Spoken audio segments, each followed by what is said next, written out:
way you're handling the gun. Gambling, you're done. Shells burn like candles in the sun. I'm not a fan of gun violence, nor having a strap, but get popped once, and I swear that you'll be scrambling for one. But our plans was to get funds and skate off the set, so I mixed the kush with the dro to make all my weight stretch. I'm from with a dudes rob and argue all day about who's the best MC, Saha stacks of TI while dodging the GBI. My bad, I love GZI, but I'm still the best to ever do it, and I ain't even put a CD out. So the next time you say that I ain't got no lyricists, I just think you ain't got a taste for this Twitter shit. My verses are like Leviticus to the underprivileged. I make music for the world, you make music for a stripper bitch. Nick black leather, beret cap era, guns at your capital, take it to that measure. It's Huey, nigga. It's Huey, nigga. Never been a victim, a rebel against the system. Lames wanna diss them and women just wanna kiss them. It's Huey, nigga. It's Huey, nigga. It's that God flow, what they nailed Jesus to the cross for. And he came back 3 days after he died flow. This Pablo, talking to kids in Chicago, mob flow. This that midget New Jersey drive flow. Side note, I wrote this rap with my eyes closed, bravo. Cause it came out clean as the Moss flow, Costco. Hoes selling they twat for a condo. Benny Hunters and Roscoe, Picasso. Nas mixed with a pop flow. Rappers can't stand me. This that Grammy Nas flow. Let me stop though, cause I'm going digital with the syllables. Saha the Prince and I'm royalty like residual. These hoes for me, they supposed to be hospitable. When they in the house with a nigga that's not typical, this not fictional. I run this bitch like elliptical. Can another rapper come out of Atlanta if he not lyrical? Nigga, black leather, beret cap era, guns at your capital, take it to that measure. It's Huey, nigga. It's Huey, nigga. Never been a victim, a rebel against the system. Lames wanna diss them and women just wanna kiss them. It's Huey, nigga. It's Huey, nigga. This that shot right, where out of towners die at. I advise you book your flight now and fly back. Gangland, bang then, what you claim, fam? Box Chevys, foreigns, $150 flow. Young nigga got bitches at the 50 though. 50 pack done, good, drop off 50 more. My city rough, but I made it in it. Trap house look like it's what K's invented. Trust nobody, even friends, look, I hate up in it. Rhyme dirty with your bitch smoking, wait a minute. LA garage with Drill Illinois and Decatur in it. Nigga snitching, I'm like, way to win it. Nigga looking like a state defendant. Photo look like a two-door. My two-door look like a full-door. I'm cutting up, call me Zorro. Hit him in his mask, get him a body bag. Give me a track, and I'ma body that.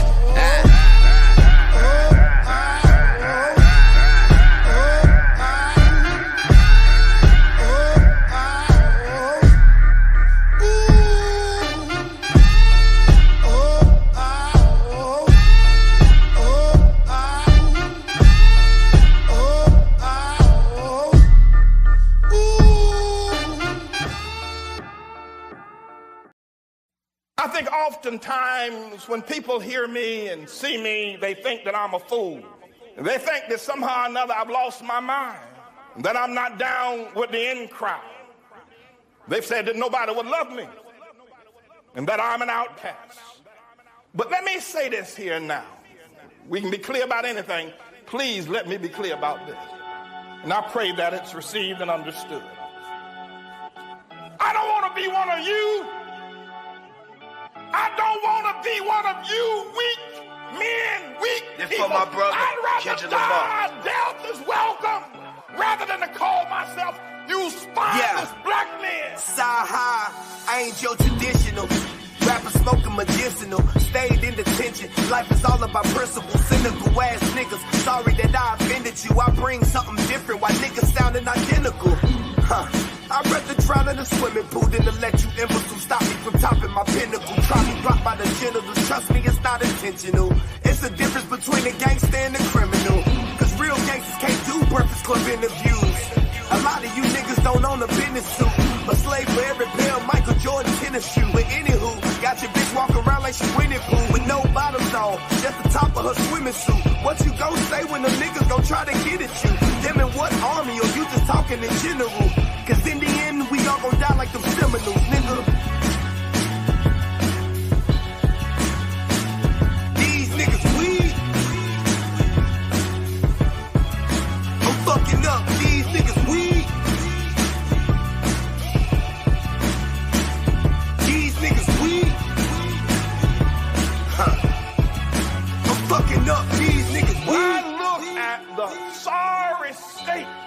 men in America today. The destruction of the family, the loss of integrity. When as a young boy, black shot down every day for years without stopping, when I look at what we are as black people, I'd rather be dead than to continue to live against such. Y'all ain't trying to start a revolution. Y'all looking for a restitution. Niggas kill each other every day and ain't no evolution. My partner shot 100 niggas and it was never proven. We just labeled him a gangster and kept it moving. Let me give you the same outcome, separate shooting. A white man kill a black, we holler persecution. So instead of looting, it's time to find some better schooling. You can act like y'all don't understand when I'm elocuting. Did I stutter? I was never Reuben. Y'all ain't no Black Panthers. You wasn't there with Newton. You ain't Martin Martin. Try to better humans. Instead of all these rappers, we need some better students. It's time to rebuild the neighborhoods that we helped to ruin. And the NAACP, y'all need some help recruiting. Fuck a resolution. Let's get some retribution. I feel like Malcolm X when he left the movement. These niggas weak. I'm fucking up. These niggas weak. These niggas weak. I'm fucking up. These niggas weak. Yeah. Y'all know what it is, yeah, I said it, nigga. All you niggas laying up with these bitches with no condoms and shit. Having mistake babies and shit, leaving these women to motherfucking raise your kids by their motherfucking self. Yeah, my nigga, I said it.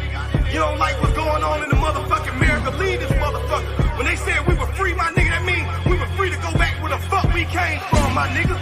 Yeah, a whole motherfucking continent that belong to us, nigga. It's called Africa, motherfucker. What the fuck is y'all talking about? Y'all ain't trying to start no revolution.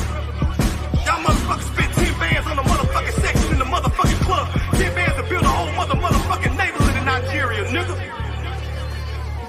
Get the fuck out of here.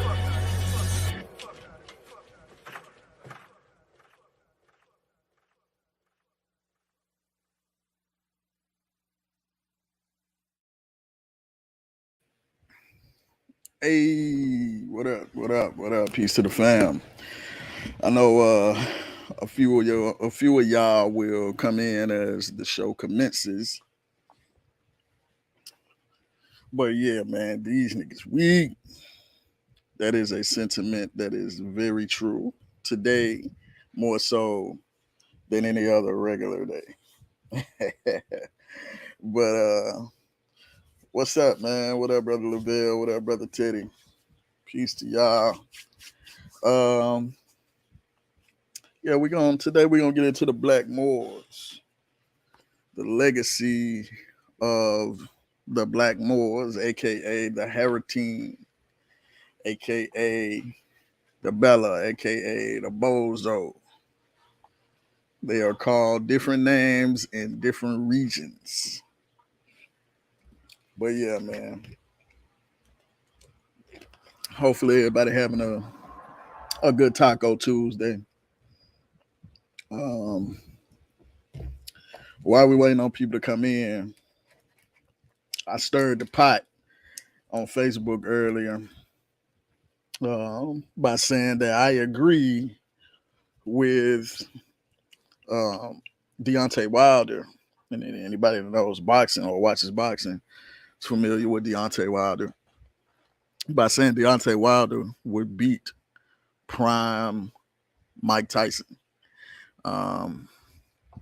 I mean, I know a lot of y'all have this romantic idea about the entertainers of the past. You know, people from past generations, we hold people from our generations when we was coming up. You know what I'm saying? We hold those people near and dear to our heart. And I'm not exempt. Like, you know, I hold Tyson near and dear to my heart too. I remember those fight parties, man. I remember them fight parties where a motherfucker be mad because he done paid all that money and Tyson done knocked the motherfucker out in the first round. Y'all remember that? I remember it vividly. Back when the big screens was them big boys. You ain't have flat screen. You had big screens. The motherfuckers had that big ass butt on the back side of it. You know what I'm talking about? Them fight parties. You know what I'm saying? But yeah, I really feel that way though. I really feel like um, Tyson has no chance against Wilder. I mean, we will never see that fight. We will never see that fight, but um, I think people underestimate who Deontay Wilder is because he lost to Tyson Fury. Um, Tyson Fury is one man at 6'9", 270 pounds. That's that's a huge advantage in itself, right?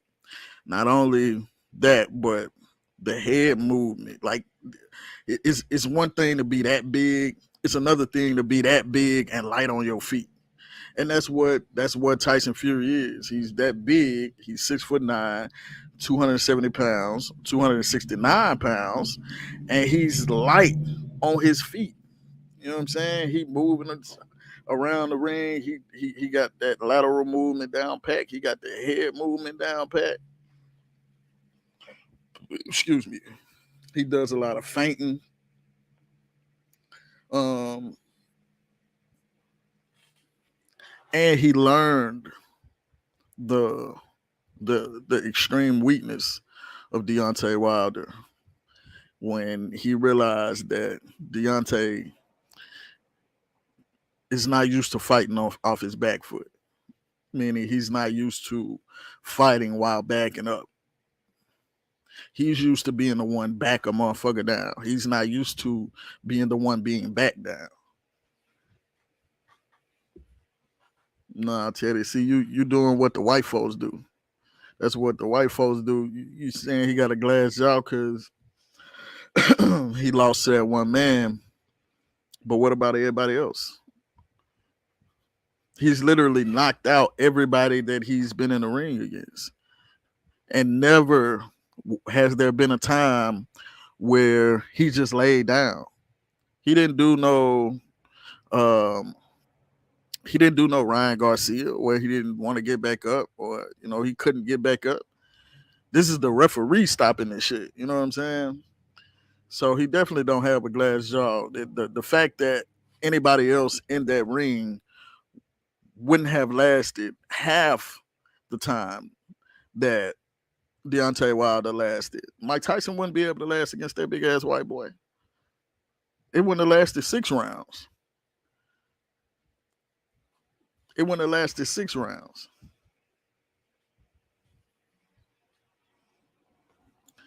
AI fight.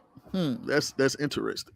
It's interesting. If they can do that, I mean, this AI shit is kind of new to me, but if they can do that, then yeah, that'll be dope as hell. It'll be dope as hell. I would love to watch it. But yeah, man, he don't got no glass chin. You ain't never known him to just get knocked out. You ain't never known that from Deontay Wilder. You know Deontay Wilder for knocking motherfuckers out. See, the thing is, most people didn't really watch Deontay Wilder until it came to the Tyson Fury fight. The Tyson Fury fight is what got a lot more eyes on Deontay Wilder. People that weren't normally watching boxing, they was watching the Tyson Fury, Deontay Wilder trilogy. He brought one of the best trilogies in boxing to this day. To this day. So, man, I am not going for nobody counting out Deontay Wilder, man. And plus, he has integrity. He fought. Look at this. He fought bombs. Now, he's speaking on Deontay Wilder. Now, watch the romanticism. The first half of Tyson's career, he fought white bus drivers, white motherfuckers that work in the grocery store bagging up groceries and shit. motherfuckers that work in the pizzeria. That's who Tyson was fighting the whole first half of his fucking career. What do you mean? Deontay ain't never turned down no fade. He fighting everybody that's in the heavyweight division. Anybody that's in the heavyweight division that won't smoke, he got smoke. He ain't ducking no fades. Mike done ducked the fade. Mike ducked Evander. Mike ducked. They would have fought way sooner than what they did fight, but Mike didn't want no parts of it. Mike didn't want no parts of it. You know why? Because Mike, I ain't put no link, bro. I'm finna do a presentation. Now, maybe after show can be done, and I give you the link, and we can discuss this. Cause I love to talk about it. You know what I'm saying? I love to box and talk, but I'm about to start a presentation. I'm just talking this little yin yang, letting a couple people get in here.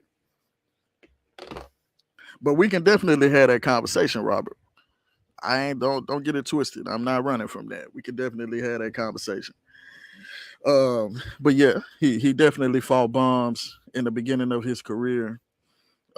He didn't start fighting. He didn't fight nobody worth no. Hold on, real quick before I started. See, y'all finna get me in a whole nother conversation. They're supposed to be about. This supposed to be about the Black Moors, but let's see what Tyson talking about. Your boy got 56 fights. 50 of them fights been bombs, been tomato cans.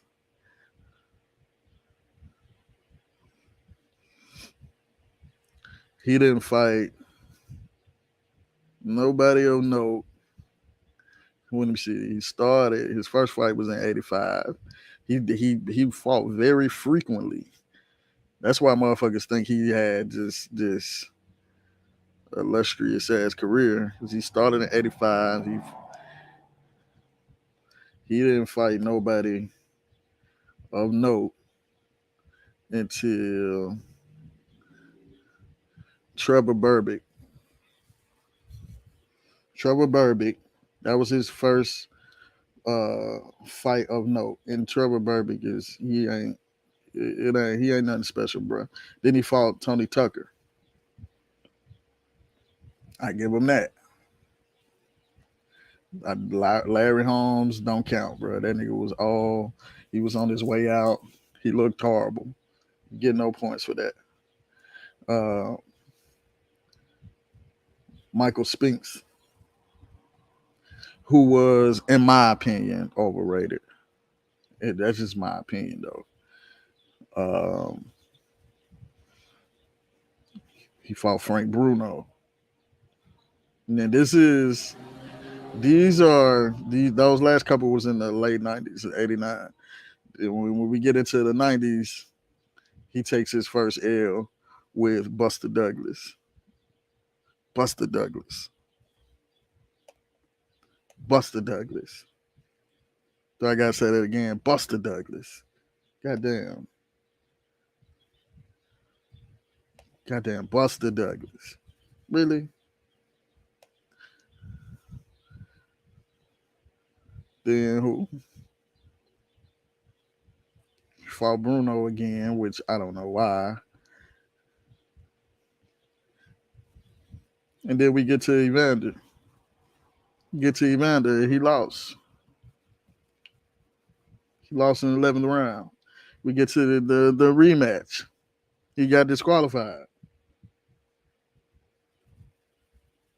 because he bit Cuz ear twice. Why was he doing that? Because he was frustrated. Anytime Tyson goes against a motherfucker that's not intimidated by him, that's willing to get in there and actually brawl with dude like a Evander, he don't have no confidence. He loses all confidence, bro. Then who else?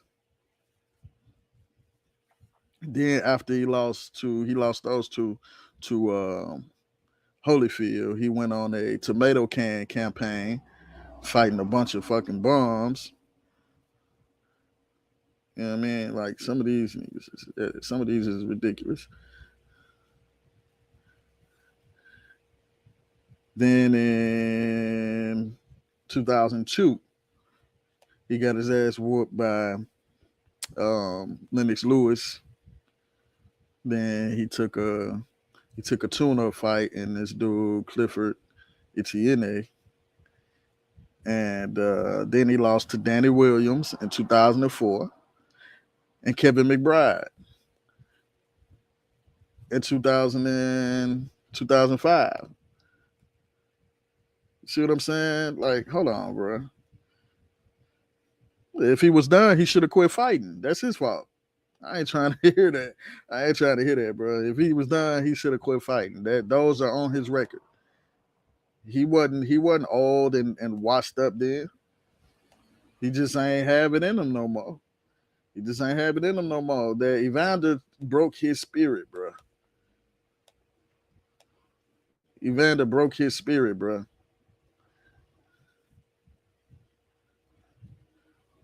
Danny Williams, 2004. He got knocked out in the fourth round, yo. This is Danny Williams. This is his record. This is Danny Williams' record. 55 and 32. Now given out of 55 wins, he has 42 knockouts. So he has a little bit of power on him. But out of 32 losses, which is ridiculous, bro. Ridiculous. He's been knocked out 17 times.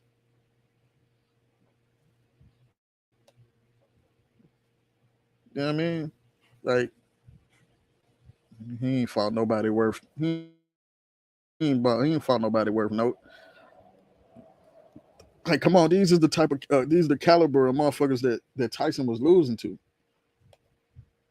Danny McBride ain't too bad though. I ain't, he lost 10 times. He got knocked out 7 times, but he got 35 wins out of 41 fights. And out of those 35 wins, he got 29 knockouts, right?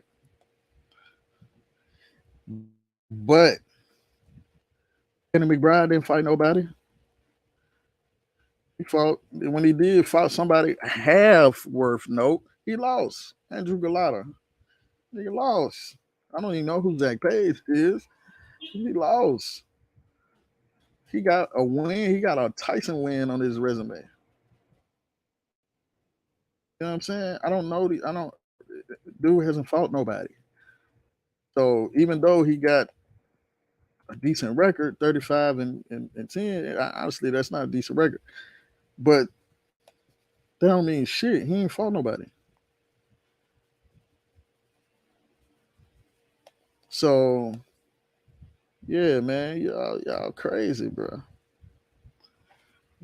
Y'all crazy. Did you see what Deontay Wilder just did to Robert Helenius? Do y'all actually be watching Deontay Wilder fights? That's what I want to say. Outside of the Fury trilogy, because that's all everybody talk about, bro. Like, he's never fought nobody else. Outside of the Tyson trilogy, have y'all watched Deontay Wilder fight? Have y'all watched his fights consistently? If not, then I mean, you kind of can't put yourself in this conversation, yo. Oh man.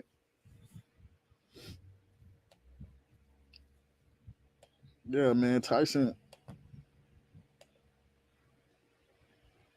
got rocked.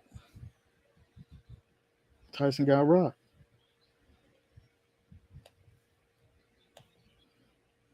Tyson was knocking out pro fighters at 16 years old. Cool. That's cool. That's cool. But when he got up against fighters that's gonna actually fight him back, what happened? What happened? What happened when he went up against people that was actually going to get in there and brawl with him? Yeah, I know the legacy of Tyson. I know he's supposed to be this big scary dude, but yo, I'm scared of my mom. I ain't scared of no man. I'm scared of my mom. If my mama, if I got into a fight and I didn't win, I had to go back and fight again. Because if not, if I came in the house with an L, my mom was gonna whip my ass. This is what Evander Holyfield had to go through. So that nigga wasn't scared of Tyson. And he's a brawler. He's a puncher. And what makes it so much worse, he's not a natural heavyweight. He's a cruiserweight. Like if y'all watch boxing right now, you know how Alexander Usyk was a cruiserweight. He was the undisputed cruiserweight champion, and then he moved up to heavyweight to become champion. That's the same shit. That's why they compare Usyk to Holyfield. Holyfield wasn't a natural heavyweight. He's just a cruiserweight. He's just a cruiserweight who went up to 200 pounds so he can fight for the heavyweight title. And he's a monster. He's a monster. He's a motherfucker that's not finna fear nobody. So he got in there and took it to Tyson. He fought Tyson at his own game, and Tyson lost. Tyson is not untouchable, man. Tyson is not untouchable. Y'all arguments be crazy. Oh, he couldn't even beat the white boy. Well, Tyson lost to a white boy. Also, the white boy that Deontay lost to, Tyson would lose to him too. Also, this white boy is 6'9", 270 pounds. The fucking monster. See what I'm saying? So yeah, man. Anyway, let's get to the presentation, man. We got more time to talk about that later. You feel me? But for now, we're gonna do the legacy of the Black Moors. So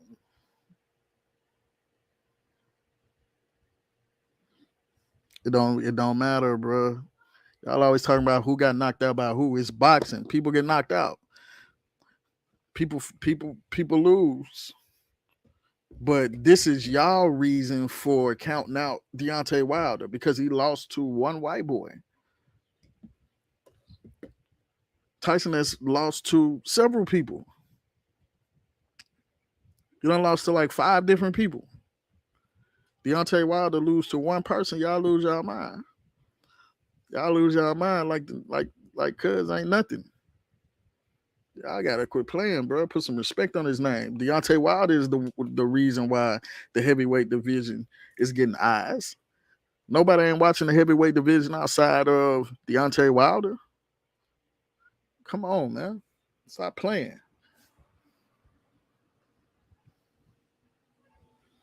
No, I didn't say it to discredit Tyson. I said Tyson is fought bombs the first half of his career. That's what I said. I said he fought white cab drivers. Y'all like to point out that Deontay Wilder couldn't beat Tyson Fury. And my rebuttal to that is, well, Tyson couldn't beat a lot of motherfuckers. You know what I'm saying? Tyson couldn't beat several motherfuckers. Out of his whole career, he couldn't beat one person. And now he's what? He ain't good. He's trash. He's not what? So y'all don't make sense.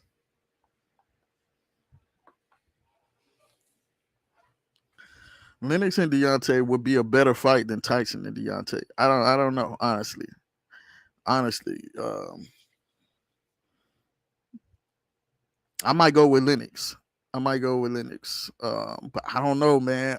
Nobody knows. The thing with fighting a power puncher is you can box your ass off. You could be a great boxer, but you got to be a great boxer for 3 minutes, a full 3 minutes for every round, all the way up to 12 rounds. When you got the power that Deontay Wilder has, a split second can end the whole fight. Again, go watch that fight with Robert Helenius. His last fight, he just fought against Robert Helenius in New York, New York City.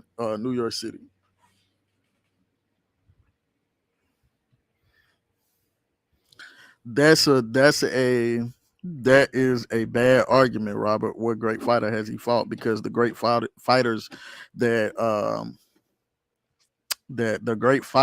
that Tyson has fought when they was in their prime, he lost to them.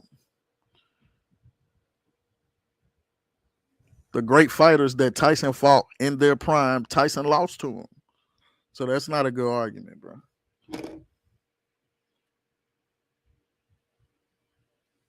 It's not a good argument. But anyway, we'll go ahead and kick this shiznit. Kick this shiznit off.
Hi, ladies and gentlemen, the books is in. The books are in. Yep, they're in.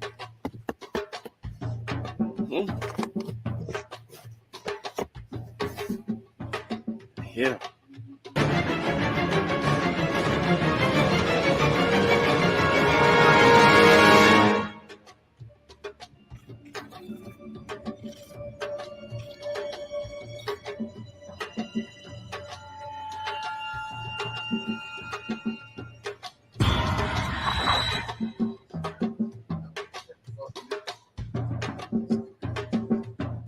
Why would you say?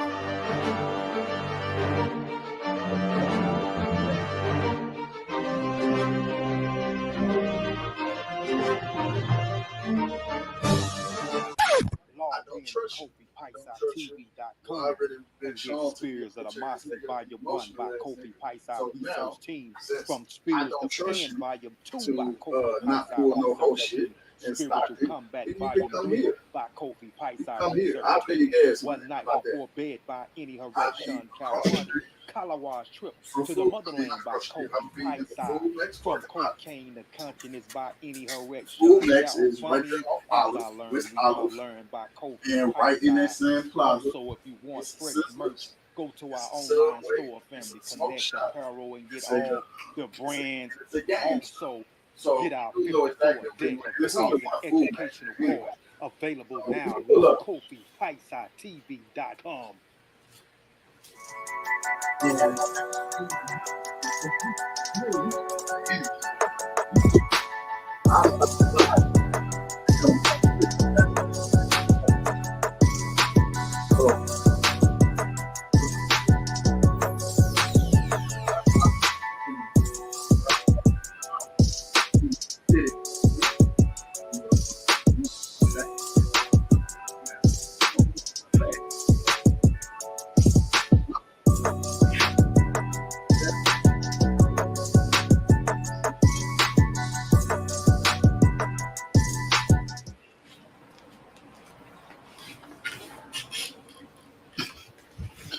All right, peace.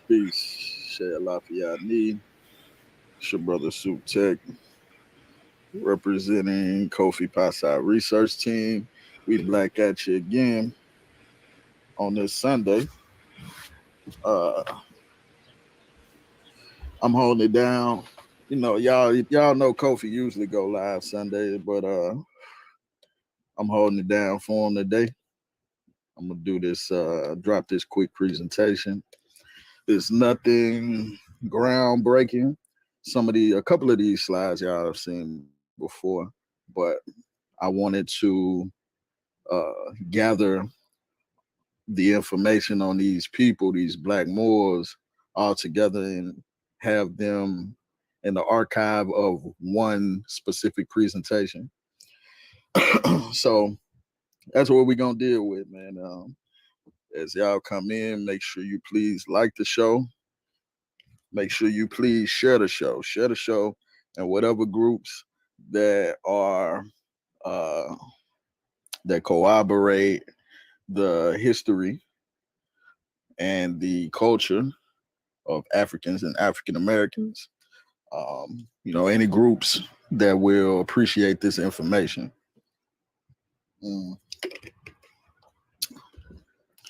Peace, Infinite Minds. Glad you came through. Make sure you like the show and share the show. I'm gonna give people a couple minutes as I share my screen. Okay.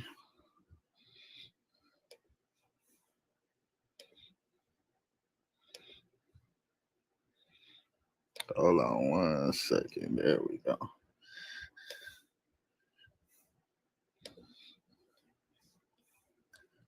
All right.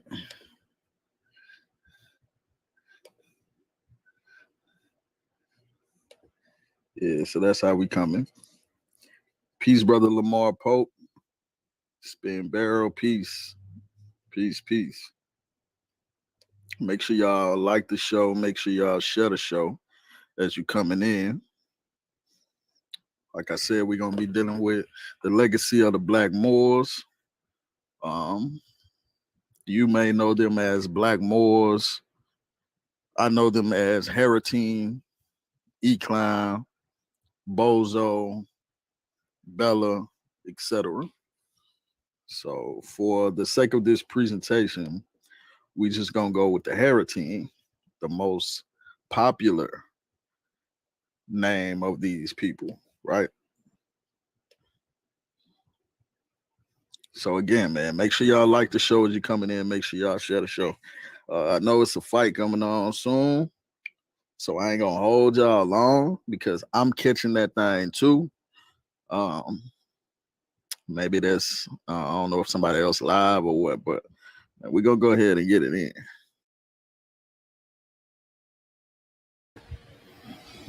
Chat in. No, no, I didn't. When I say African culture, I'm not making an assumption that all cultures are the same in Africa. I think you might be new here, but make sure you subscribe. Yes, Hair Team is from Mauritania. Is not only Mauritania, is that whole southwest region of the Sahara. But yeah. Make sure you subscribe. We about to get going. Hopefully you learn something, chatting.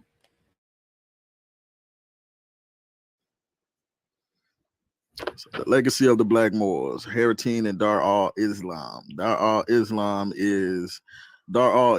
means basically the house of Islam, right? So we'll start out with who are the Haratin.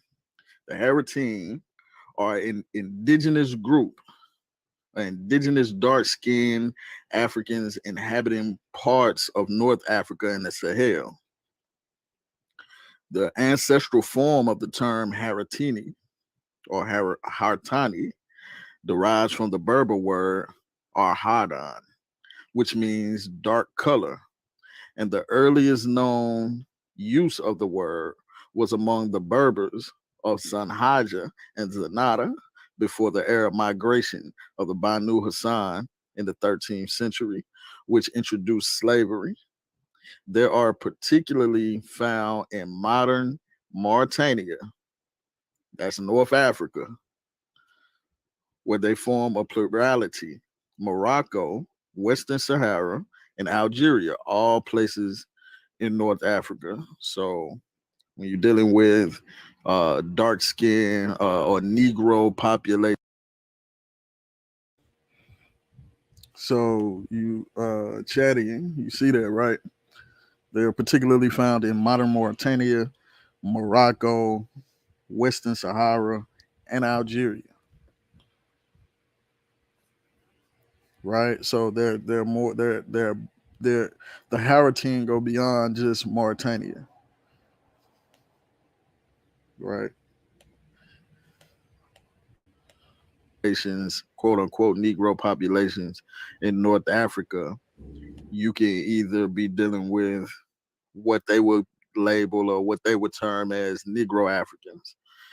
Those would be those groups of Negroes in sub-Saharan Africa that are indigenous to sub-Saharan Africa and inhabit that land, right? But when you're dealing with sub-Saharan Africans in the Sahara in North Africa, majority of the time you are dealing with the Haratin, those people that are native, not indigenous, but native to the Sahara in North Africa. Those are Haratin. Oh, hold on. Okay, we didn't finish that. In Tunisia and Libya, they were referred to as Choachim. I know I'm not pronouncing that right, but Berber and Arabic are not my languages. So yeah, let's keep going. The Haratin are a social class, often seen as a caste, though this is subject to a good deal of debate. Found in most of the oases in the Sahara, the Haratin have no language or special cultural practices different from that of the peoples who dominate them. So whatever, they're like a sponge.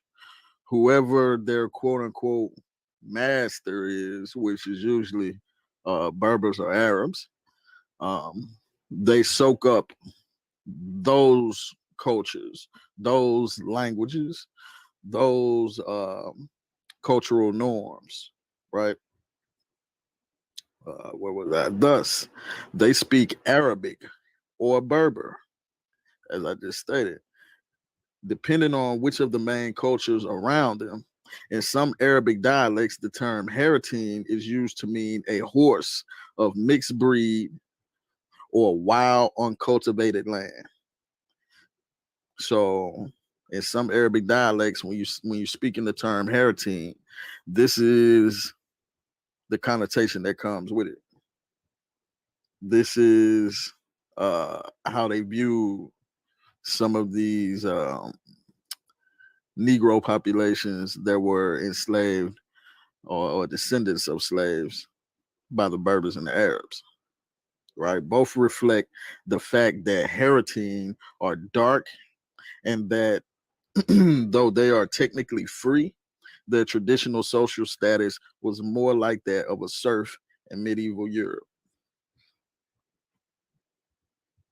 So they're equating these Haratins to serfs of the European medieval era, right? I got my own thoughts on that, but that's another topic. Haratin, this is a Haratin girl from Morocco. All right, you see the sister, you see how she takes on the the Berber stylized or the Amazigh stylized neck piece. That's because, like I said, they soak up the cultures of the people who quote unquote own them, right? So I'm pretty sure this sister is the property of a Berber. Haratin origins may be traced to the Neolithic period when the Sahara was inhabited by a number of black-skinned peoples engaging in farming and animal husbandry. When the Sahara began to dry up, people were forced to find water, and the Haratin most likely were those who developed the oasis resources and could be the same stock as the. Hey, yo, Chatty, don't get too caught up on the nuances. Yes, there's no language called Berber. The languages are called Tamazit languages. You know that though. Hopefully, people know that through previous presentations that I brought forth. But don't get caught up in the nuances, bro. Darfur of Mauritania, or perhaps the Fulani or Fulbe of the Senegal and Mali region. They were first dominated by the Saharan Berbers. Again, they were first dominated by the Saharan Berbers, the Berbers of the Sahara. If we're talking about Southwest Sahara, then we're talking about these Berber groups that they just named, the Sanhaja, the Zanata, the Tuareg, etc. Right?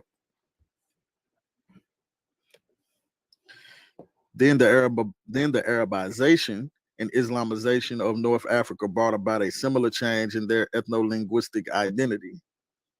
So when Arabs came through and started to Arabize North Africa,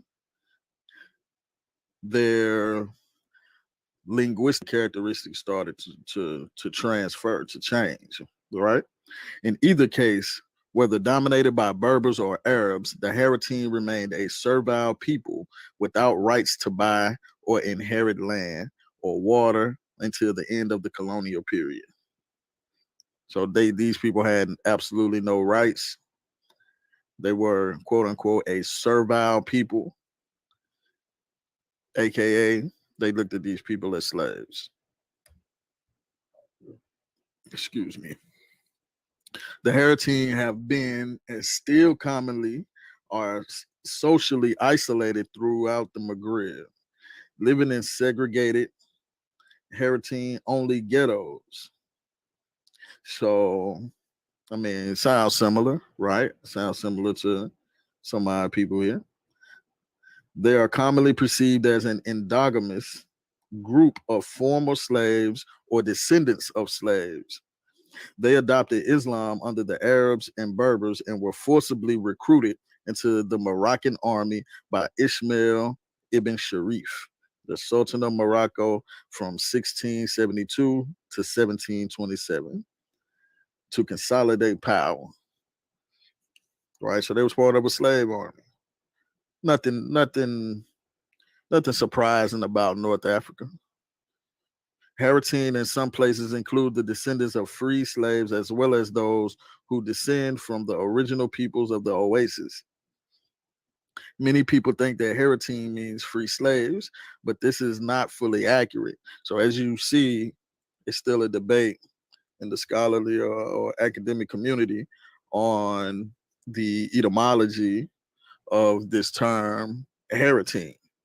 But regardless, either way, we know that these people are servile people, regardless of what the term meant initially, or the etymology of it, or even the translation of it today. That's not the point. The point is that these brothers and sisters of North Africa are still in servile condition to this very day. This is not 50 years ago, 60 years ago, 1,000 years ago. This is still going on today. This is still relevant. Right? So where was I? The Haratin have been, they're commonly perceived as an endogamous group of former slaves or descendants of slaves. They adopted Islam under the Arabs and Berbers and were forcibly recruited into the Moroccan army by Ismail ibn Sharif to consolidate power. Haratin in some places include the descendants of slaves as well as those who descend from the original people of the oases. Many people think that Haratin means free slaves, but this is not fully accurate. In the Oases, both Haratin and Abid, which is translates to slaves, belong to the social classes defined as not free to own land. And those slaves who were freed joined the ranks of the Haratin. So the Abid, which is which will be referring to the Negro African, as I made those distinctions earlier, right? Those in Mali, Senegal, uh, those in uh, Benin, like all that down there. You know what I'm saying? Those are what they would consider quote unquote Negro Africans, and the Arabs would consider them as Abid, slaves, right? But those that are native or that's been in North Africa and are slaves or descendants of slaves to those Berbers or Arabs are the Haratin. I just want to keep making that distinction to pound that into your head. See the Mauritanian children, the Haratin children in Mauritania. In Mauritania, the use of Haratin girls as servants has attracted activists. So now you got people fighting against this. It's actually whole movements in North Africa to fight against slavery and the oppression of these dark skinned or these Negro populations. One of the groups is SOS. So if anybody is interested in that, you can look that up and check it out. Though culturally part of the dominant Hassani culture, speaking Hassani Arabic, they have their own songs, dances, and distinctive names. During the colonial period, Haratin took advantage of the educational opportunities and following the independence of North African countries. Excuse me. Many migrated for work out of the oases to major cities or to Europe.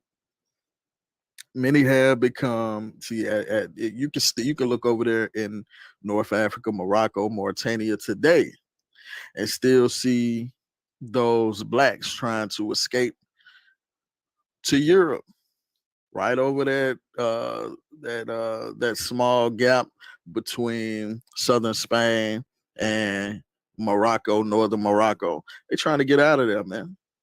They're trying to get out of there. You still see that today. Um, Many have become financially successful, but they have not been accepted as social equals by their former employers, no matter how wealthy they have become. Sound similar? Sound familiar? Despite national laws that allow them to buy, own, and inherit lands, they are still locked out of these rights. And in most of the oases, where all the land is privately owned. Haratin and Mauritania have been politically active, and in the presidential elections in 2009, two of the candidates were Haratin. So they're trying to come up. Trying to come up. Okay, let me play this copyright disclaimer under the section 107 of the Copyrights Act of 1976. Copyright disclaimer. YouTube, check it out. I act like y'all ain't see that now.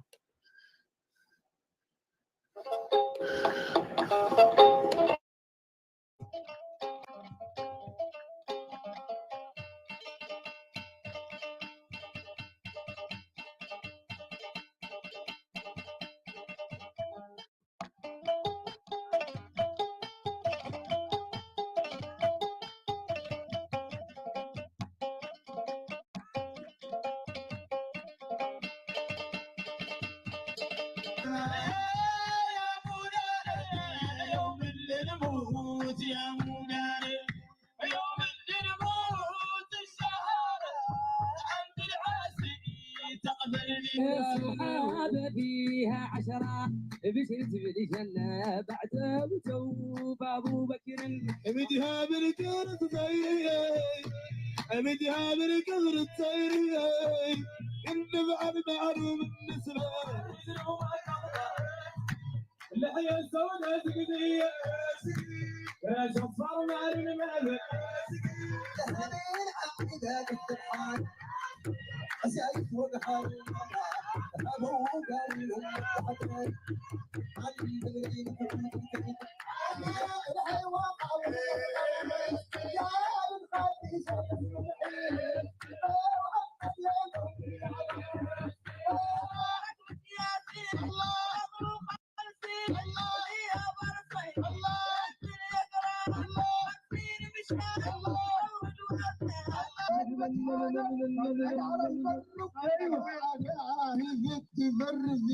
من دار واحد اسم الدار واحد خاطر الواحد اللي المقص تخلق المخلوقات ترى في السماوات قد تقترب قد تقترب محمد انا هم علمك انا بقيت انا هم علمك انا بكار محمد محمد مولى المعجزات محمد صفار محمد سامي الوسط محمد كريم المقعد سيد الباشا يروينا فخر سيد الباشا يروينا فخرة يوم بدر نقاد الصقرة سيفه يلمع كيف القمرة يضرب بيها يا في كل تشيها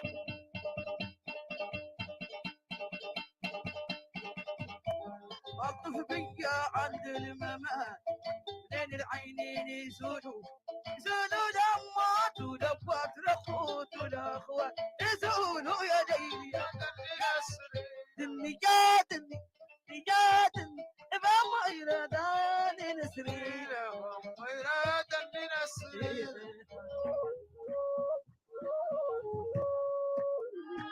لا لا لا لا الله نقتل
عليك سنة والنار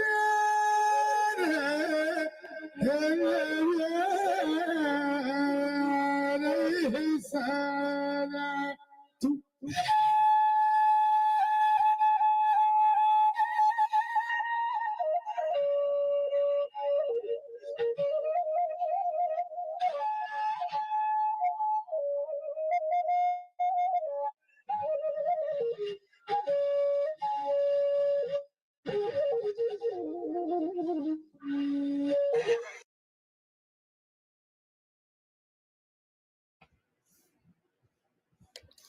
All right. You seen the game?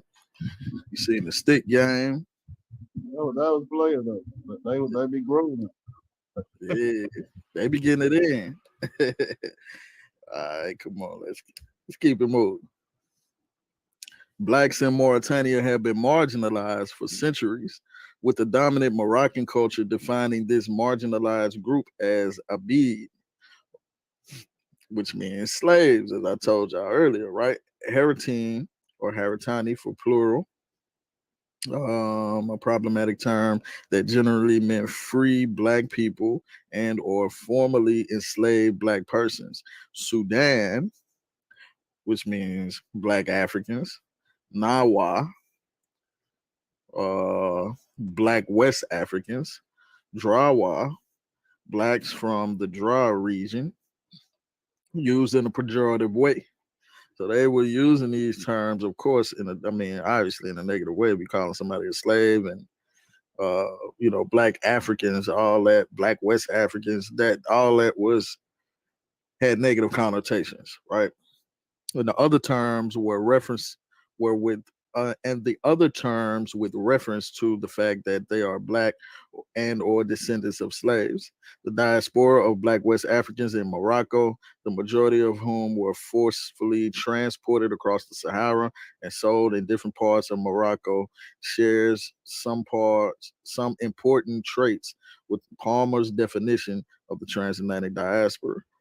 So I guess they are considering, I would say they are diasporans of the trans-Saharan uh, slave trade, but tomato, tomato, I guess. Okay, another little clip for y'all.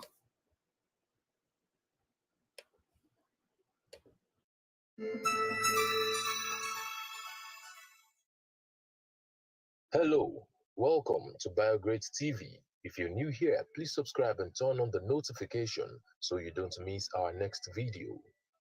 Major ethnic groups in Mauritania and their peculiarities. Mauritania is the 11th largest country in Africa and it is located in the northwest of the continent.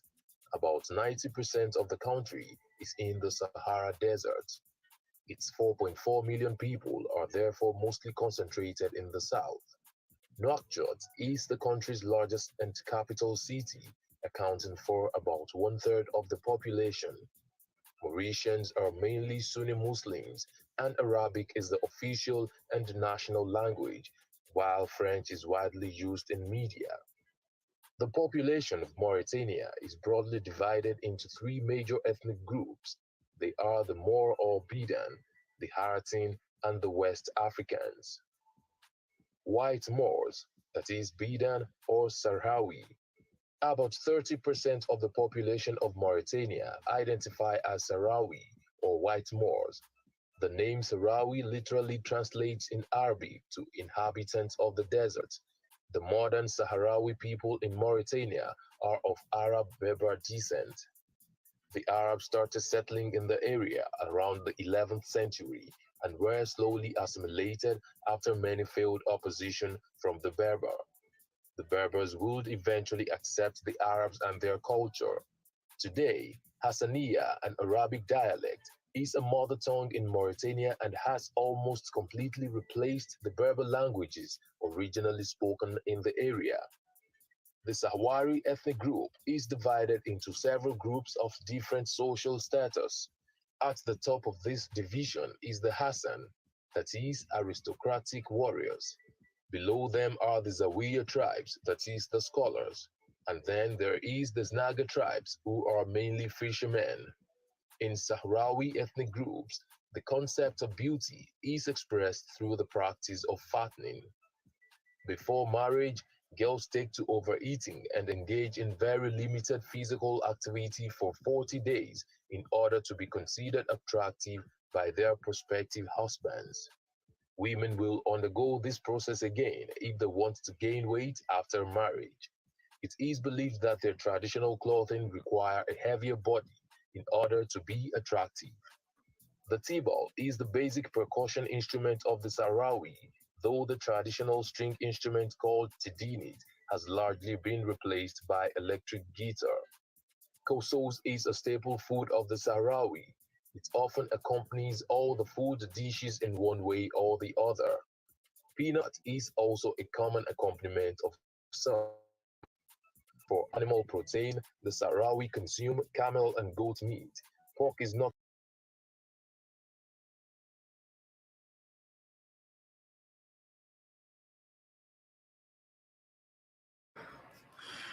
Real quick, he called them Arab Berbers. Now they're more so Arabized Berbers. Those people in North Africa, even though a lot of those people will tell you that they're Arab for this kind of class system they have in place, those people are Berbers. Those people are Berbers. The genetic work has been done. So regardless of in North Africa, if they're calling themselves Arab or Berber, they are Berber. You know, some of them say that they're Arab to try to place themselves in a higher class, so to speak. But they are all Berbers. Like I said, the genetic work has been done, and also like Chadian substantiates that gaining of weight. Yes, they do that. In the past presentation, I've shown that those Tuaregs in the desert fattening up their women on uh, goat milk and goat cheese like products. You feel me? So, yeah, this is definitely what they do.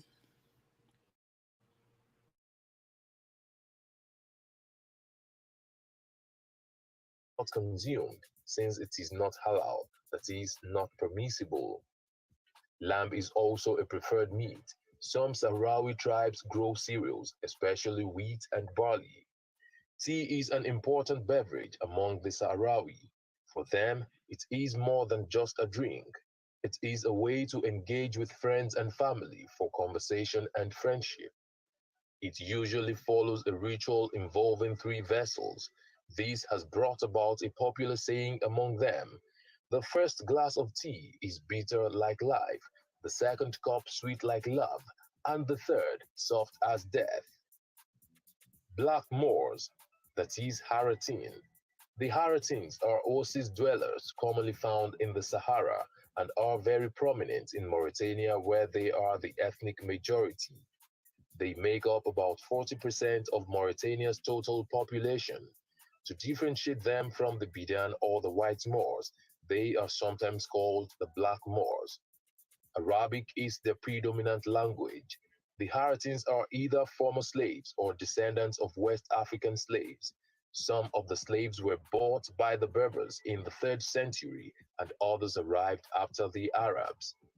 Most of them are related to other ethnic groups such as Fulani, Soninke, Wolof, and Bambara people.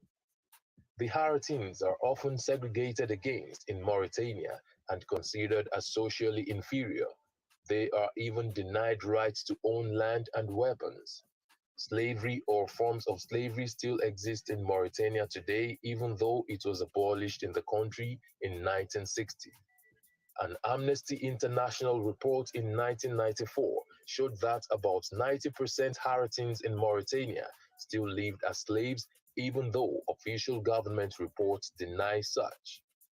A prominent member of the Haratin ethnicity is Misaud Ould Bouker, who was elected Speaker of Mauritania's National Assembly in 2007, the first black to hold the position.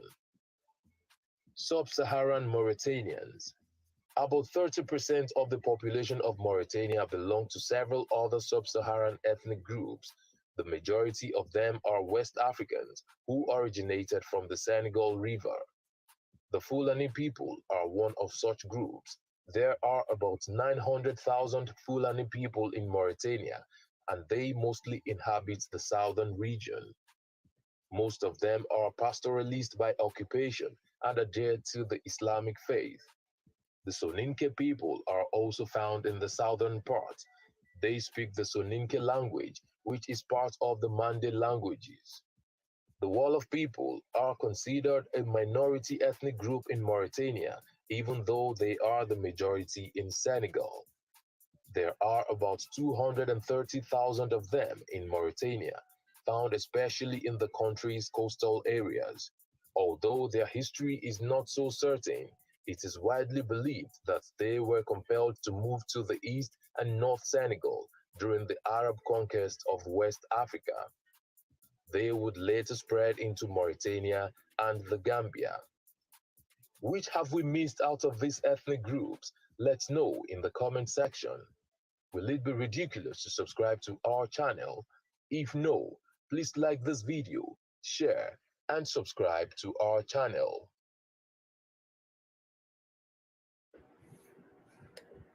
All right. So you see, they were saying a lot of the same stuff that I've said in this presentation and past presentations. So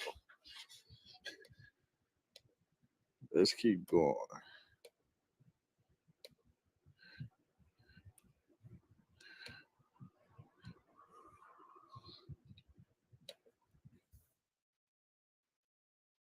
All right, hold on. All right, here we go.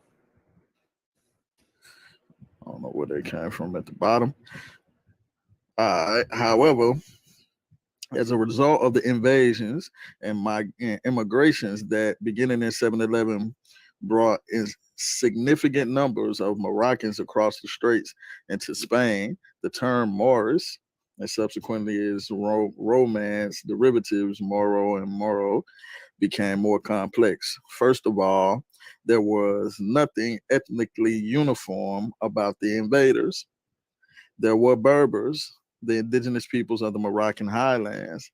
Then there were the Arabs who had recently conquered and began to settle the Maghreb.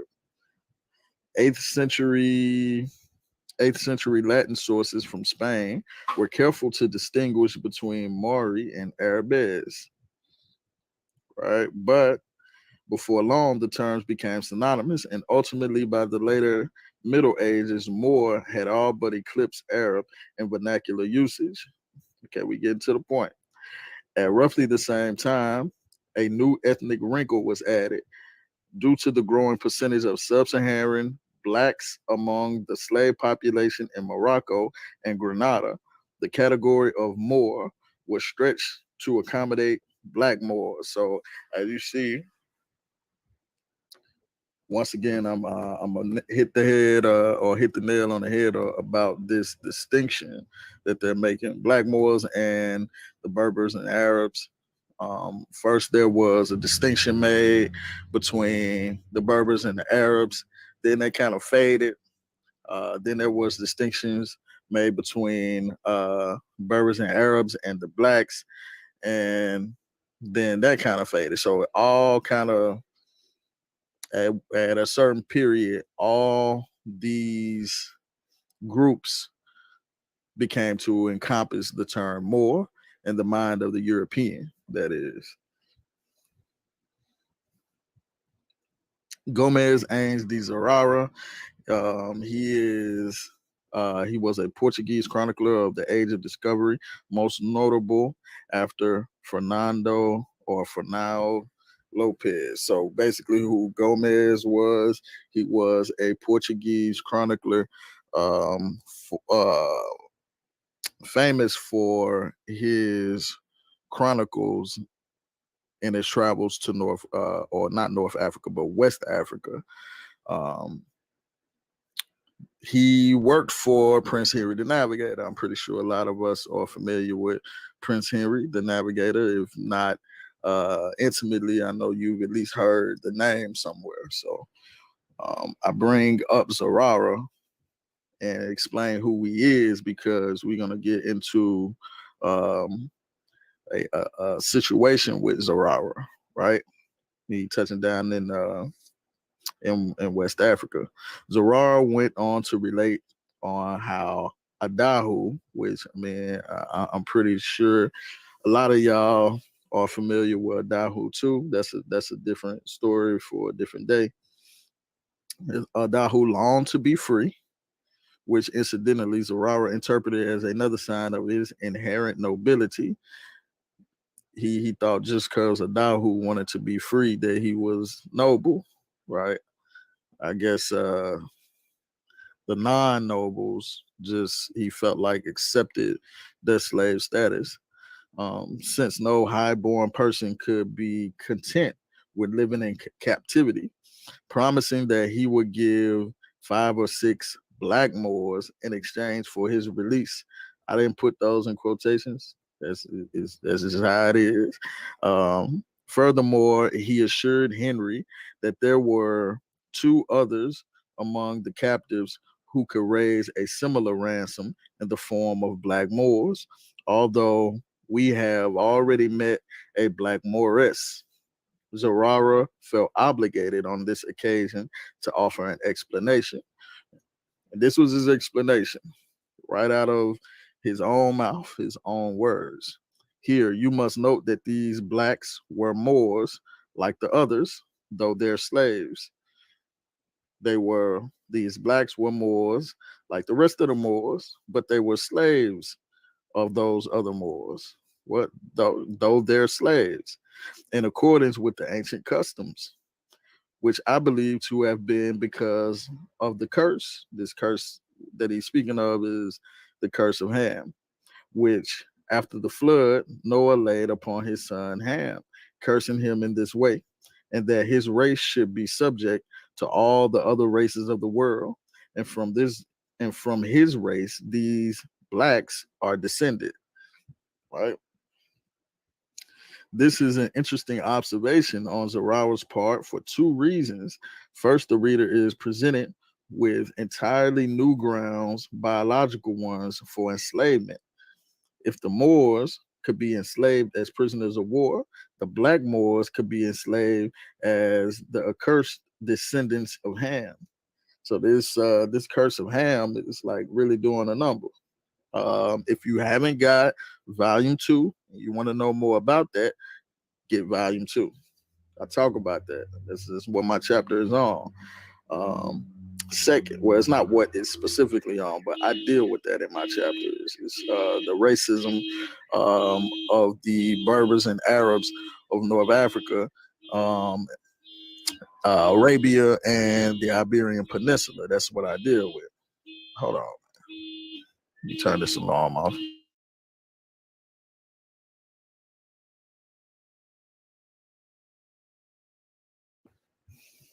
All right, okay, my bad. Okay, where were we at? All right, second, if this genealogy of the black Moors set them apart from the Moors proper, how is it that Zarara could claim that these blacks were Moors like the others? So how did he know that? Did he mean in a religiousness? That old English. Did he mean in a religiousness? No. For when recounting Henry's reasons for authorizing the ransom of Adahu, Zarara observed that it was better to save 10 souls than 3, for though they were black, yet they had souls like the others, and all the more as these blacks did not come from the lineage of the Moors, but the Gentiles. And so the better to bring into the path of salvation. So they know, again, with the distinction, they know that these Moors, even though they all categorizing all these groups as Moors, they categorizing all these groups as Moors because they seen them as their religious enemies, right? These European Christians seeing these people, these groups, as their religious enemies. Why? Because they were Muslims, right? And that's who the Christians had beef with at that time, right? So even though you got Arabs and Berbers in North Africa, you got blacks in North Africa, you got blacks in sub-Saharan Africa, they were labeling all these groups, or the Islamic groups at least, as Moors. And they saying these black Moors come from the lineage of the Gentiles, not the lineage of the Moors. Moors proper, as they say, which would be Arab Berbers or Arabo-Berbers from North Africa. And so the better to bring them into the path of salvation. So they felt like, okay, well, these people ain't dealt with Islam. So they would be more likely to leave what they got going on and come over here this way to Christianity But those Muslims, they not going. They not giving up their Islam. So we're not even gonna worry about that with them. Right, Zarara is, in other words, drawing a clear religious distinction between the Moors and the Black Moors, the latter being considered pagan and therefore more likely to embrace Christianity than Muslims would be, as I just said. And again, the elasticity of the category Moor is impressive. The elasticity, that means the stretch, like it's such a general term. By the ninth century, Muslims were making distinctions between black and white slaves. These invidious distinctions are best reflected in the two Arabic words for slave, the word abid, the traditional word for slave, embody its legal meaning. But in the popular dialect, European slaves came to be called Mamluks, right? The white Okay, that's a typo. The white Mamluks commanded a higher price than the black Abid because he could bring a substantial Christian ransom or be exchanged for a Muslim captive. So even the white slaves, like even the black slaves, is at the bottom of the rung. When we talking about slaves, the differing treatment of white and black slaves reflect their worth. The Mamluk was viewed as an investment to protect, whereas the Abid's value was based on labor as an expendable means of production. Wherever there was backbreaking work to be done in the Arab world, black slaves were made to do it. And that's these Haratin. The ninth century Iraqi land reclamation projects for the 14th century Saharan salt and copper mines, black Africans toiled under the worst conditions. White slaves were rarely assigned to such arduous tasks. They were usually household servants. So these is the white people was the house niggas. Over time, Iberian Christians became acquainted with the Muslim system of black slavery and adopted. See, now we dealing with Iberia or Al Andalus, Muslim, aka Muslim Spain, right? Over time, Iberian Christians became acquainted with the Muslim system of black slavery and adopted the same set of symbols and myths with additional arguments. Not only were blacks not Christians, but they were the Muslims' servants, the heathen's heathen, doubly cursed by their status as non believers and by their servile conditions. The blackness of the sub Saharan African contrasted more sharply with white Iberians than did the tawny colored Muslims, who constituted the majority of the Muslim population in Iberia and North Africa. What? Hold on. Let me go back, rewind. The blackness of the sub Saharan Africans contrasted more sharply with the white Iberians than did with the tawny colored Muslims, who constituted the majority of the Muslim population in Iberia and North Africa. So these tawny colored Muslims, translation, they talking about Berbers. They constituted the majority of the Muslim population in Iberia, aka Al Andalus. Real quick, I made a big deal about that to say that when these Moors be like, "Yo, we control Spain, we was ruling Europe," and bro, bro. The black Moors over there were in servile conditions, and when we speaking of Moors, the majority of those people were Berbers, tawny colored Berbers. Nah, pure. He ain't no Berber. Yeah, he'll tell you the Berbers ain't us too. Like he'll tell you the same thing I'm telling you. Them Berbers had a hard disdain for the black Africans, uh, Africans indigenous to below the Sahara.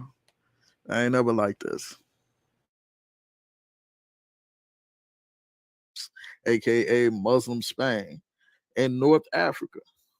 Right. So remember that these those were Berbers. Those people that ran up in the in 711 AD, Berbers, not me and you. The invidious perception of difference expressed in the language that suggests black inferiority became refined, sharpened by Muslims, Jews, and Christians of the Iberian origin. Another issue I deal with in volume 2. History is witness to many cases of Muslims enslaving other Muslims, which is against the Sharia, right? Supposedly. The most outstanding Moroccan example being the enslavement of the Muslim Haratin, the so-called free blacks or ex-slaves. So they was illegally enslaving these Haratin in North Africa during Mulay Ishmael's reign, 1672 to 1727. The illegal enslavement of the Haratin marked a crucial turning point in Moroccan history, one that shaped. Hold on, let me see what that is. Oh, that's Brother T'Challa.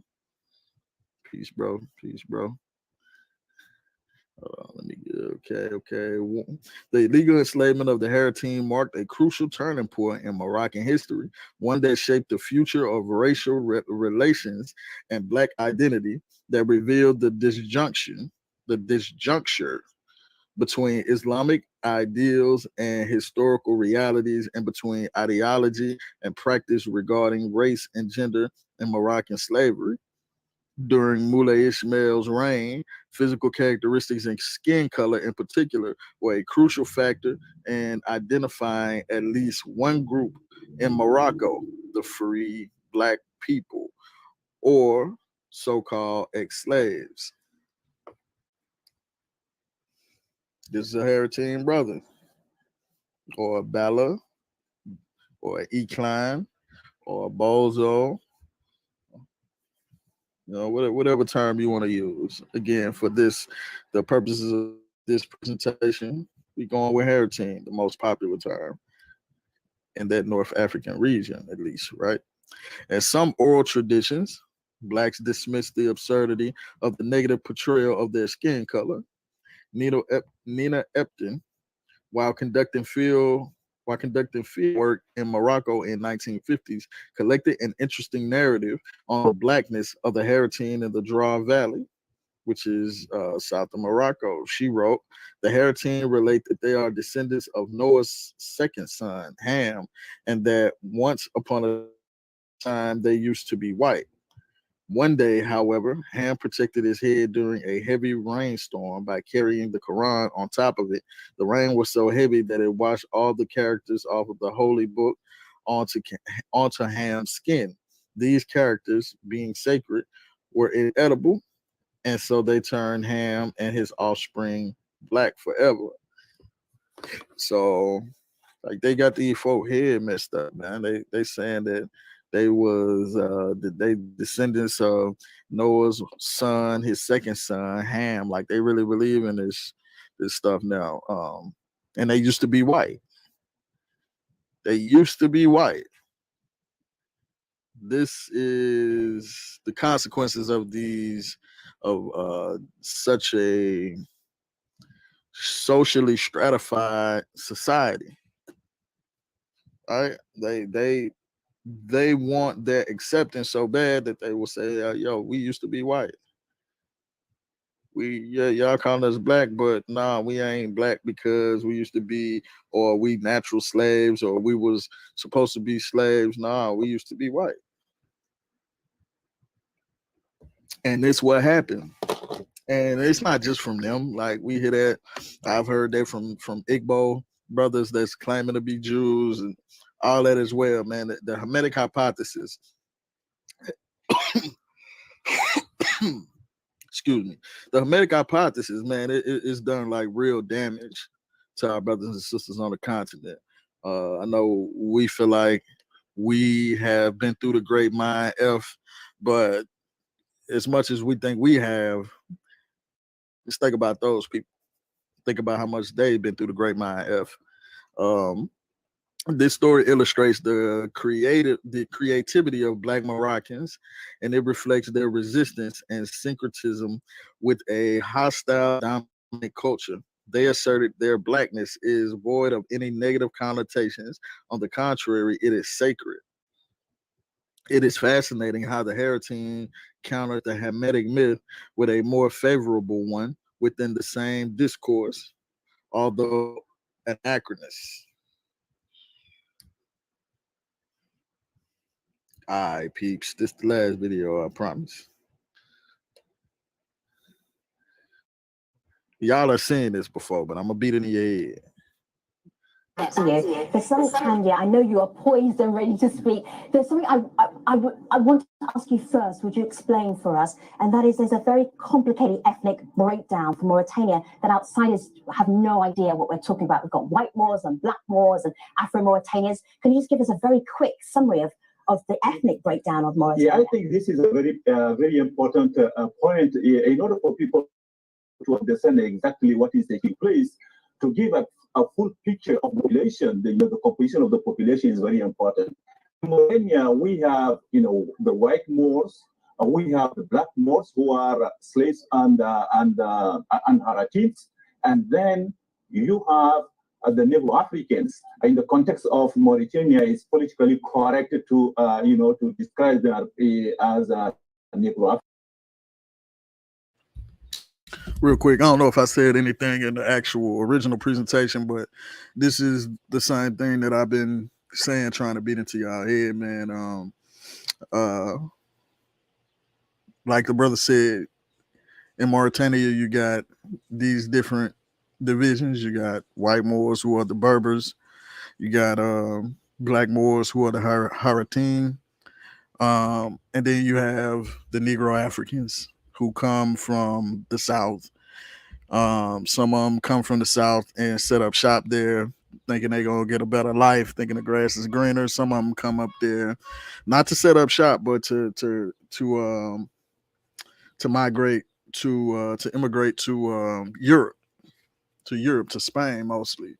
Um, but these are the ethnic breakdown. This is the ethnic breakdown of the country of Mauritania, and I'd use this for example just to show what I've been saying this entire presentation. And watch how the Berber responds to what this brother is saying.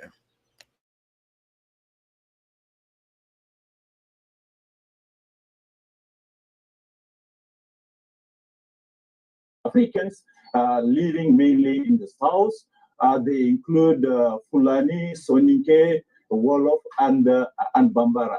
So, in the context of Mauritania, when you consider the color of the skin, Haratin and the forms and slaves are included in the black community. So the black Mauritanian community represent more than 70 to 75% of the population. So let me just see if I can make this clearer.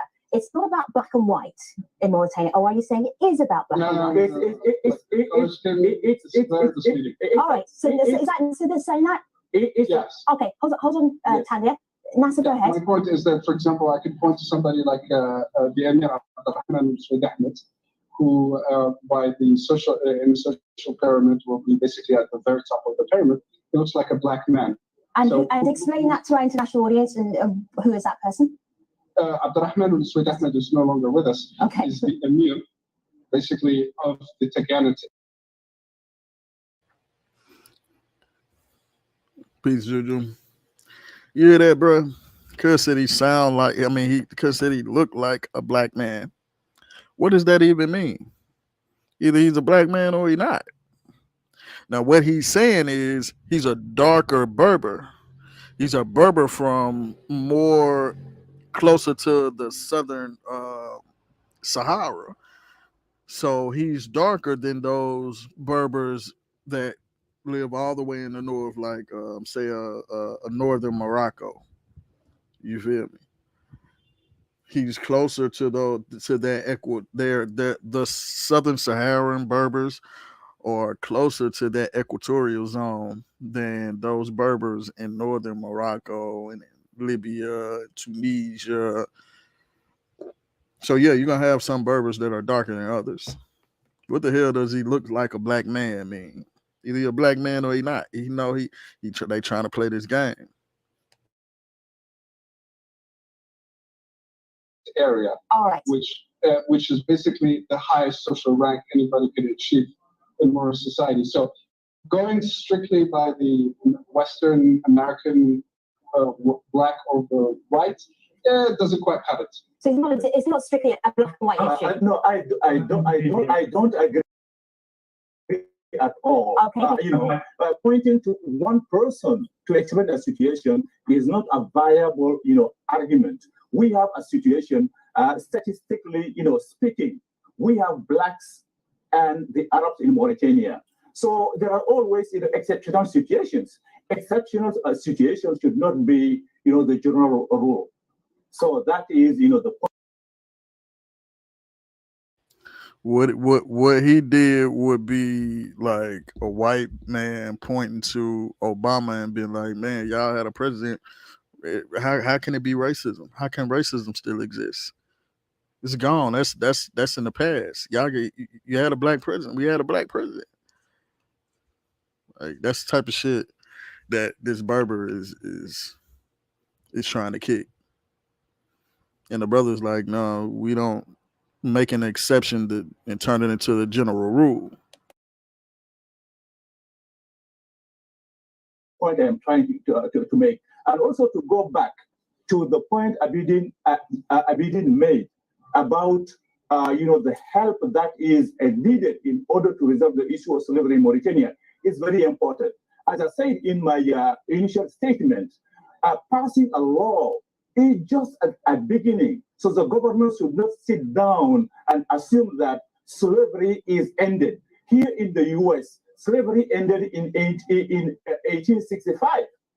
After that, we had the Civil Rights Act of 1964. We have the voting right of 1965. Sandy, I understand your point perfectly. I understand your point perfectly. I mean, we have his audio back, so I really want to get. Yeah, man. I ain't like she cut the brother off, but man, I wish I knew who the brother was. I would love to give him an interview because he was breaking it down.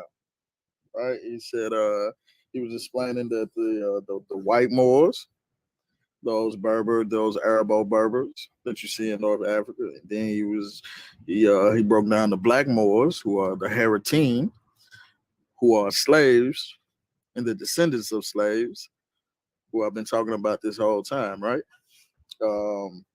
Also, he broke down the quote unquote Negro Africans, right? And then he gave some examples. Those Negro Africans that come up from the South, they mostly consider Fulani, Bambara, etc., right?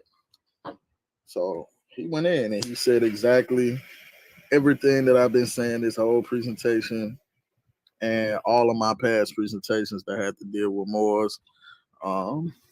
So yeah, I had to throw it back in there, man. I wish I knew who the brother was. I would definitely give him an interview. Is that it? Let's see.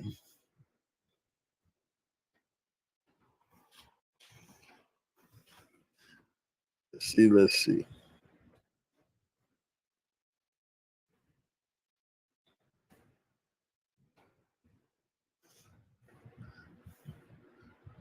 Hold on, let me stop sharing my screen real quick.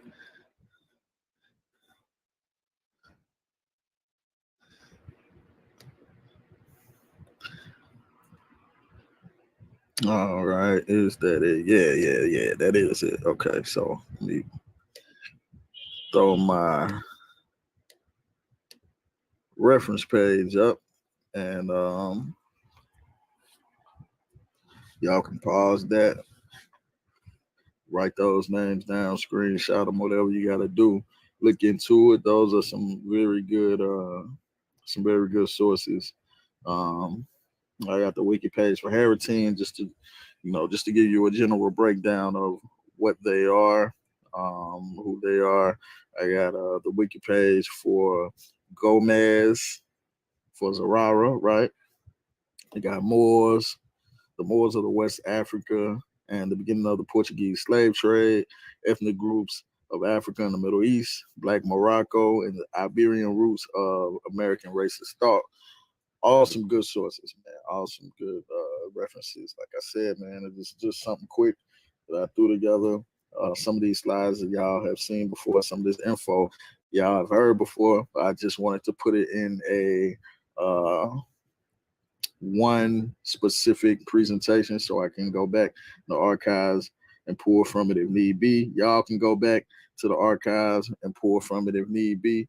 When anybody start talking about Black Moors, you can always come to this presentation and know that you have references, that you have information to build upon with. You know what I'm saying? So let me stop. And what I want to do is, before I get out of here, I want to show y'all something real quick.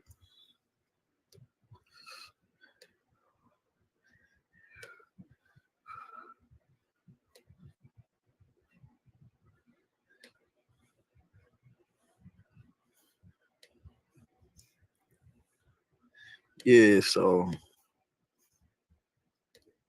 we got these y'all know it's June, right? Juneteenth coming up. So what you guys do? We got y'all some Juneteenth shirts. See what I'm saying? Looking drippy.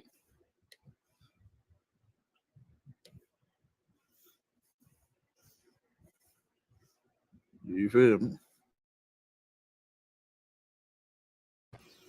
Hey man, we still got them Juneteenth shirts on deck. You know that's next month, so don't sleep on them. Please don't sleep on them. We have those in multiple colors. We got a lot of different ones though. We got the misinformation police. If you out there beating up pseudos, abusing pseudos physically, you're gonna want the misinformation police shirts. I don't know what the hell they doing next door. Um, I got some Mexican neighbors. They always like working on their car or some shit. Um, but yeah, we got those. We got the misinformation police shirts. We got the Moderna gang shirts. We got the P Funk, aka Pfizer gang shirts. We got Kofi shirts with the African hair covering on there.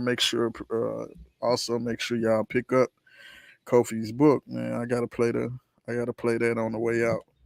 We gotta support our good brother, man. Kofi done put in so much work for us for free. For the free 99, man. When he put out something, we all gotta go rushing, show Kofi some love, man, because Kofi's one of those people who he lives to serve the people, and that's what he's been doing in this community since I've known of him. You know what I'm saying? And that's a huge reason why I gravitated towards him, and his consistency. Like when I first found Kofi Pasa TV, Mossy Warrior Clan, like you motherfuckers was putting out presentations back to back, like dropping things like hotcakes. I said, oh, some people who has proper research methodology, who's sourcing up, who's not using memes, they putting PowerPoint presentations together, and they doing it on a consistent basis. I love this. And 5-6 years later, here I am. You know what I'm saying? So yeah, man, Kofi, he put in a lot of work.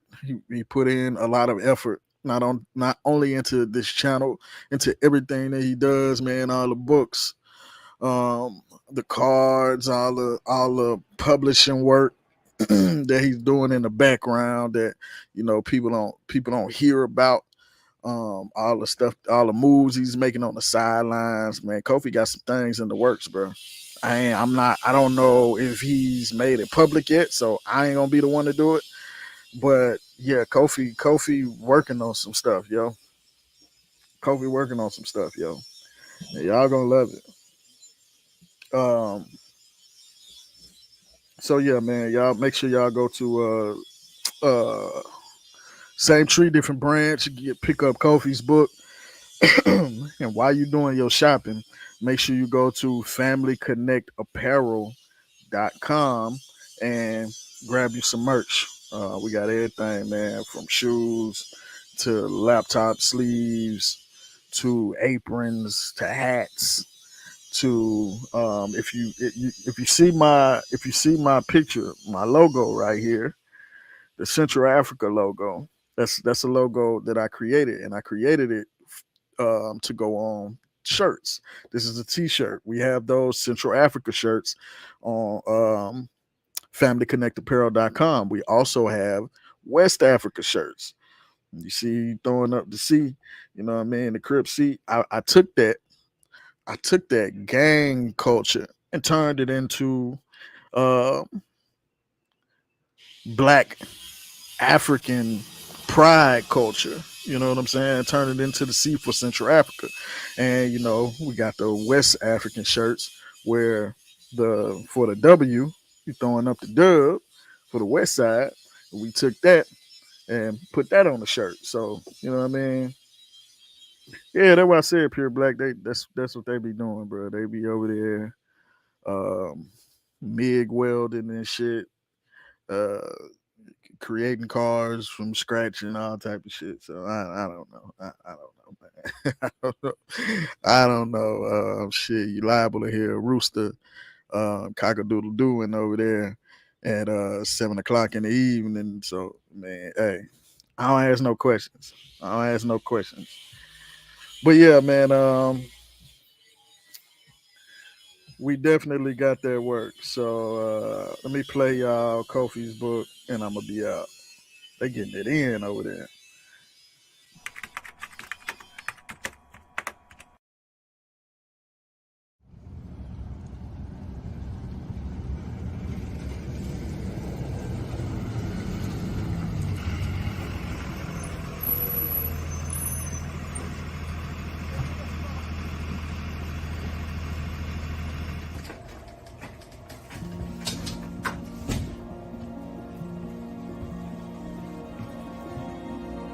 Baby, how was school today?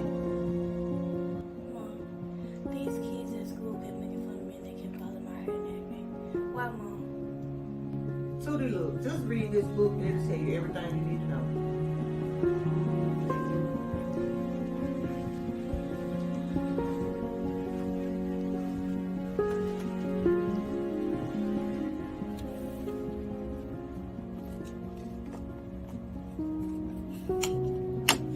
There's another N-word we throw around in and out of the black community called nappy. We have taken that word like the other N-word, nigger, and made it a word of adornment. I have heard the word nappy my entire life, which was used to insult, degrade, and hurt someone. This word is a derogatory term that was used in our ancestors to insult people. Available now. I love myself. Same tree, different brands. I hope you love yourself, because love is only love when you love somebody else. I think oftentimes when people hear me and see me, they think that I'm a fool. They think that somehow or another I've lost my mind, that I'm not down with the in crowd.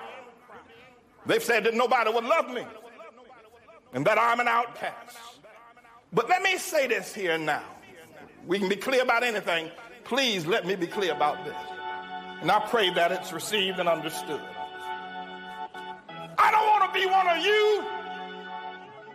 I don't want to be one of you weak men, weak people. For my brother, I'd rather Kendrick die, death is welcome, rather than to call myself you spineless black men. Side-high, I ain't your traditional.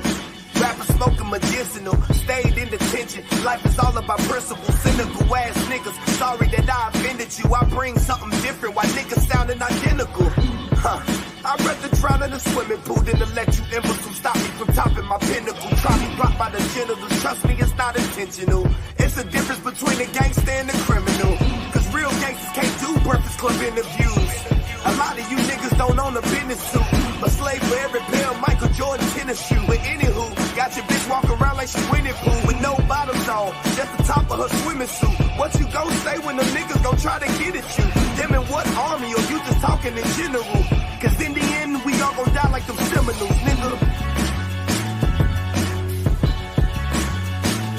These niggas weak. I'm fucking up, these niggas weak. These niggas weak. I'm fucking up, these niggas weak. I look at the sorry state of black men in America today. The destruction of the family, the loss of integrity. When as a young boy, black shot down every day for years without stopping, when I look at what we are as black people, I'd rather be dead than to continue to live against such. Y'all ain't trying to start a revolution. Y'all looking for a restitution. Niggas kill each other every day and ain't no evolution. My partner shot 100 niggas and it was never proven. We just labeled him a gangster and kept it moving. Let me give you the same outcome, separate shooting. A white man kill a black, we holler persecution. So instead of looting, it's time to find some better schooling. You can act like y'all don't understand when I'm elocuting. Did I stutter? I was never Reuben. Y'all ain't no Black Panthers. You wasn't there with Newton. You ain't Martin Martin. Try to better humans. Instead of all these rappers, we need some better students. It's time to rebuild the neighborhoods that we helped to ruin. And the NAACP, y'all need some help recruiting. Fuck a resolution. Let's get some retribution. I feel like Malcolm X when he left the movement. These niggas weak. I'm fucking up. These niggas weak. These niggas weak. I'm fucking up. These niggas weak. Yeah. Y'all know what it is, yeah, I said it, nigga. All you niggas laying up with these bitches with no condoms and shit. Having mistake babies and shit, leaving these women to motherfucking raise your kids by their motherfucking self. Yeah, my nigga, I said it. You don't like what's going on in the motherfucking America, leave this motherfucker. When they said we were free, my nigga, that mean we were free to go back where the fuck we came from, my nigga. Yeah, it's a whole motherfucking continent that belong to us, nigga. It's